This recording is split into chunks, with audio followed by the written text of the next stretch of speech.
Hello student, कैसे हैं आप सब। एक बार पुनः आप सभी का आपके अपने चैनल शिव कोचिंग क्लासेस पर स्वागत है। क्लास 12 फिजिक्स में चैप्टर 4 में एक महत्वपूर्ण क्वेश्चन लेकर आया हूं। क्वेश्चन है, एक समान चुंबकीय क्षेत्र में आवेशित कण के वृत्तीय मार्ग में गति के लिए वृत्तीय मार्ग की त्रिज्या तथा कण के आवर्तकाल के लिए व्यंजक प्राप्त कीजिए। मतलब किसी भी चुंबकीय क्षेत्र में एक आवेशित कण गति कर रहा है, तब उस पर जो त्रिज्या होगी कितनी होगी और उसके लिए आवर्तकाल कितना होगा, इसका हमको गणितीय व्याख्या निकालना है। आवर्तकाल मतलब t और त्रिज्या मतलब r, इन दो वैल्यू को प्राप्त करना है।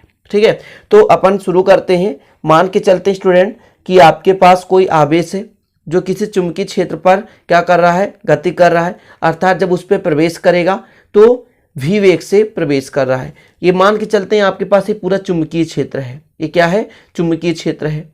जब इस पर कोई भी आवेश q v वेग से गतिमान कर मतलब प्रवेश करता है तो चुंबकीय क्षेत्र पर वृत्तीय मार्ग पर क्या करने लगता है, गति करने लगता है। तब इसकी कुछ ना कुछ रेडियस होगी जो हम निकालेंगे r, और इसमें आवर्तकाल होगा। आवर्तकाल का मतलब है एक बार गति करने में, मतलब एक बार वृत्तीय पथ पर गति करने में जो समय लगता है उसे क्या कहते हैं, आवर्तकाल। आवृत्ति क्या है, एकांक समय में जितने बार गति करेगा उसे हम कहते हैं आवृत्ति। लेकिन आवर्तकाल क्या होता है कि एकांक समय में, मतलब एक बार गति करने में या एक बार चक्कर लगाने में जितना समय लगता है उसे आवर्तकाल कहते हैं। तो अपन यहाँ पर लिखेंगे कि माना एक आवेशित कण जिस पर q आवेश की मात्रा है वह चुंबकीय क्षेत्र P पर लंबवत v वेग से प्रवेश करता है, तब उस पर एक बल लगेगा जिसे हम क्या कहते हैं, लॉरेंज बल। आप लोगों ने पढ़ा होगा लॉरेंज बल F बराबर QVV साइन थीटा। यहाँ पर लंबवत प्रवेश करता है तो थीटा का मान 90 डिग्री हो जाएगा। तो कितना लिखना है स्टूडेंट, माना एक आवेशित कण है जिस पर आवेश की मात्रा Q है, चुंबकीय क्षेत्र P पर v वेग से क्या करता है, प्रवेश करता है, तब उस पर एक लगने वाला बल होगा F बराबर QVV साइन थीटा। थीटा की जगह 90 डिग्री लिख सकते हैं। तो यहाँ पर लिखते हैं अपन, तो इतना आप लोग लिख लेंगे ना। माना कि एक आवेशित कण है जिस पर आवेश की मात्रा Q है, B चुंबकीय क्षेत्र में v वेग से गति करता है, मतलब लंबवत प्रवेश करता है, तब इस पर एक बल कार्य करेगा जिसे हम क्या बोलते हैं, लॉरेंज बल। आप लिख सकते हैं तो इस पर लगने वाला बल या आवेश पर लगने वाला लॉरेंज बल। तो यहाँ पर लिखता हूं आवेश पर लगने वाला लॉरेंज बल, आवेश पर लगने वाला लॉरेंज बल, लॉरेंज बल कितना होता है स्टूडेंट, F बराबर QVV साइन थीटा। कितना होता है, F यहां पर लिख देता हूं, F बराबर Q जो आवेश है, V वेग से, V चुंबकीय क्षेत्र है, साइन थीटा, यहां पर थीटा कितना डिग्री, 90 डिग्री। साइन 90 का मान कितना होता है, 1 होता है। साइन 90 का मान कितना होता है, 1 होता है।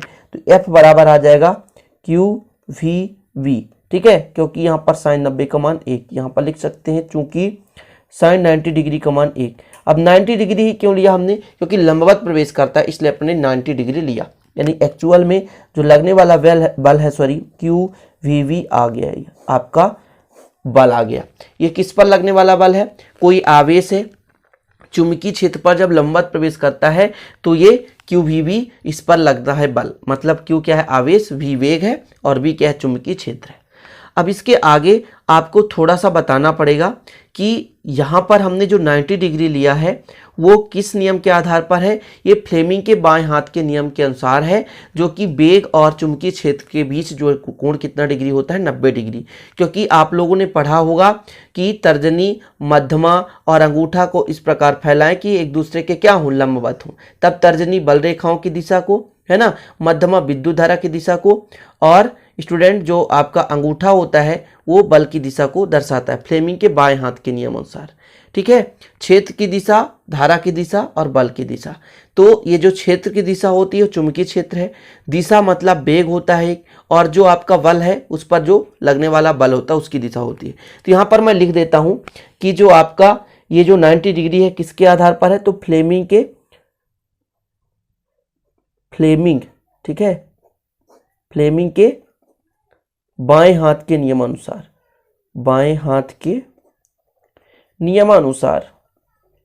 पूरा सिस्टमेटिक बताता हूं, आप लोगों को समझ में आ जाएगा, बस अंत तक देखते रहिए। नियमानुसार इस बल की दिशा वेग भी और क्षेत्र बी, वेग भी और क्षेत्र बी दोनों के लंबवत होगी, लंबवत होगी। इतना आप लोग लिख लीजिए, ठीक है। अब इतना लिखने के बाद यहाँ पर जो वृत्तीय गति करता है उसके लिए भी थोड़ा सा लिखना पड़ेगा। किस प्रकार आवेशित कण पर लगने वाला F बल है जो कि वेग के लंबवत है, और इसी बल के कारण जो आवेशित कण है वृत्तीय पथ में गति करता है। तो इसमें कंडीशन लगता है, ठीक है। वो कंडीशन ही आपका क्या रहेगा, वृत्तीय मार्ग की त्रिज्या ज्ञात करने का एक माध्यम होगा और कण के आवर्तकाल को निकालने के लिए। अब इसके आगे स्टूडेंट आपको थोड़ा सा लिखना है कि जैसे कोई भी कण है और वो जब चुंबकीय क्षेत्र पर गति करता है और उस पर F बल लग रहा है तो उसका वेग लंबवत है। ये तभी संभव हो सकता है जब आवेशित कण किस मार्ग पर गति करता है, वृत्तीय पथ पर गति करता है या वृत्तीय मार्ग पर गति करता है, ठीक है। तो यहाँ पर लिख लेना आपको, इस प्रकार आवेशित कण पर लंबवत बल F लग रहा है जो उसके वेग के लंबवत है, मतलब लंबवत है मतलब 90 डिग्री कोण बनाता है। यह तभी संभव होगा जब आवेशित कण वृत्तीय पथ पर गति करता है। मतलब आवेशित जो कण है जिस पर आवेश की मात्रा Q है वो जब चुंबकीय क्षेत्र पर गति करता है, 90 डिग्री है, वो कब होगा, जब वो वृत्तीय मार्ग पर गति करेगा। सिंपल तरीका। आगे आपको पहला नंबर क्या निकालना था, पहला क्वेश्चन देके रखा था वृत्तीय मार्ग के त्रिज्या निकालना है। अब त्रिज्या निकालना है स्टूडेंट, थोड़ा सा आप देखिए, जैसे कोई कण वृत्तीय मार्ग पर गति करने लगता है तो अंदर की ओर भी एक बल लगेगा, उस बल को कहते हैं अभिकेंद्र बल। कौन सा बल कहते हैं, अभिकेंद्र बल। तो मतलब जो लॉरेंज बल है वो वृत्तीय मार्ग पर गति करने के लिए लगने वाला बल है। तो लॉरेंज बल है और अभिकेंद्र बल है, एक दूसरे के बराबर बल कार्य करेंगे, एक दूसरे को मेंटेनेंस करते हैं। तो यहाँ पर मान के चलते हैं m द्रव्यमान का एक कण है ना, जिसकी त्रिज्या कितनी है, स्मॉल r है। तब उस पर जो लगने वाला लॉरेंज बल है और अभिकेंद्रीय बल है एक दूसरे के बराबर होंगे। तो आपको पहला नंबर निकालना है कि वृत्तीय गति के लिए आवश्यक है कि लॉरेंज बल F आवेशित कण को आवश्यक अभिकेंद्र बल प्रदान करे। मतलब जो अभिकेंद्र बल है वो किसके बराबर होगा, लॉरेंज बल के बराबर होगा। लॉरेंज बल एक बल है जो आवेशित कण पर लग रहा है और वृत्तीय मार्ग के लिए कौन सा बल लगता है, अभिकेंद्रीय बल। तो जो लॉरेंज बल है वो अभिकेंद्रीय बल होगा या अभिकेंद्रीय बल के बराबर होगा क्योंकि कण वृत्तीय मार्ग पे गति करता है। ठीक है स्टूडेंट, आगे आपको लिखना है कि मान लेते हैं एक कण है जिसका द्रव्यमान स्मॉल m है और वृत्तीय पथ की त्रिज्या स्मॉल r है। स्मॉल r त्रिज्या तो मान ही सकते हो। तब स्टूडेंट आपको लिखना है यहाँ पर कि लॉरेंज बल जो है वो किसके बराबर होगा, लॉरेंज बल जो है वो किसके बराबर होगा, अभिकेंद्रीय बल की, अभिकेंद्र बल, ऐसा लिख लें अभिकेंद्र बल। ठीक है, लॉरेंज बल जो है अभिकेंद्र बल के बराबर होगा। ये केंद्र है, थोड़ा सा अभिकेंद्र बल के बराबर है और लॉरेंज है। स्केच से लिखने पर थोड़ा सा डिस्टर्ब हो जाता है। चलिए अपन पेन से हल करते हैं। तो लॉरेंज बल कितना है आपके पास, QVB समीकरण 1 में देख लिया था आपने। अभिकेंद्रीय बल का सूत्र होता है mv²/r। यदि नहीं बन रहा है तो अभी से सीख लो। ठीक, चलिए आगे देखें। इस r को इधर ले आओ और QVB पूरा पक्षांतर कर दो, mv²/QVB हो गया। अब देखिए एक भी से भी काट दो, एक भी से भी काट दो, कितना बचेगा, तो यहाँ से एक से भी कट गया तो आपके पास बचेगा r का मान mv/QB हो गया। अब एक चीज मैं आपसे बताता हूं कि द्रव्यमान गुणे वेग जो होता है वो संवेग के बराबर होता है। मतलब कण का क्या हो गया, ये संवेग हो गया। यहां पर आपको लिख लेना है कण का संवेग। द्रव्यमान गुणे वेग कण का संवेग होता है तो स्मॉल r बराबर आ गया P/QV। जी हाँ, यही आपका आ गया स्टूडेंट त्रिज्या का फार्मूला। त्रिज्या निकालना था, अपन ने निकाल लिया, त्रिज्या कंप्लीट हो गया। अब अपन को क्या निकालना है, कण का आवर्तकाल। तो यहीं पे निकाल देता हूं फटाफट। सेकेंड नंबर आपको निकालना है कण का आवर्तकाल। कण का आवर्तकाल मैं जितना कराते चलता हूं उतना आपको करते चलना है बस। आवर्तकाल क्या कहलाता है, वृत्तीय मार्ग की जो परिधि है बटे वेग कर दें। T बराबर 2πr/v होता है, ध्यान रखिएगा। ठीक है, और यदि नहीं बनता है तो आप लोग यहाँ पर हिंदी लिख लें थोड़ा सा। कण का आवर्तकाल, कण का आवर्तकाल होता है वृत्तीय मार्ग की परिधि। अब फार्मूला यदि नहीं बने प्लीज मेरे भाइयों तो आप लोग जरूर याद कर लें, परिधि बटे स्टूडेंट कितना हो जाएगा, वेग। ठीक, तो इसको दर्शाते हैं T से 2πr/v। 2πr/v हो गया। इस पे कुछ वैल्यू यदि आपको पता है तो रख दीजिए।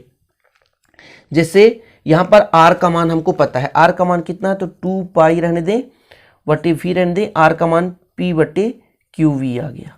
ठीक है, कुल मिलाकर इसका मान कितना आ जाएगा, टी का मान 2 पाई। देखिए कुछ कट रहा है क्या, कुछ कट रहा हो तो काट दीजिए, नहीं कट रहा हो तो कोई दिक्कत नहीं है। पी है पी बटे क्यू बी, चलिए यही आंसर है, कोई दिक्कत नहीं, कुछ भी नहीं कट रहा है।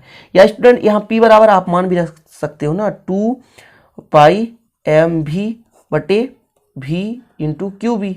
अब भी से भी कट जा रहा है, भी से भी कट जा रहा है। अच्छा, टोटल आपका एक्चुअल में आंसर आ चुका है, कितना आ गया, 2 पाई एम बटे क्यू बी, यही आंसर है, यही आवर्तकाल का है। ठीक है, तो थोड़ा सा मैं इसी पेज में कंप्लीट कर दिया ताकि आप लोग इसको आप स्टेप बाय स्टेप आगे नीचे करते जाओगे तो आंसर आ जाएगा वही चीज, चाहे डायरेक्ट कर दो कोई दिक्कत नहीं। तो यही अभीष्ट व्यंजक है। तो आज का क्वेश्चन क्या था, 2 चीज निकालना था, वृत्तीय गति में कर रहे किसी आवेशित कण की त्रिज्या और उस पर लगने वाला बल। यहाँ पे क्वेश्चन है इस पेज पे, तो अपन ने देख लिया, ये महत्वपूर्ण क्वेश्चन है, आप लोग प्लीज इसे अच्छे से तैयार कर लेना। तो आशा करता हूँ स्टूडेंट ये वीडियो आपको पसंद आई होगी, और पसंद आए तो प्लीज लाइक कर देना, दोस्तों के साथ शेयर कर देना, नहीं है तो चैनल को सब्सक्राइब कर बेल आइकन प्रेस कर लेना। मिलते हैं अगले वीडियो में, तब तक के लिए जय हिंद, वंदे मातरम।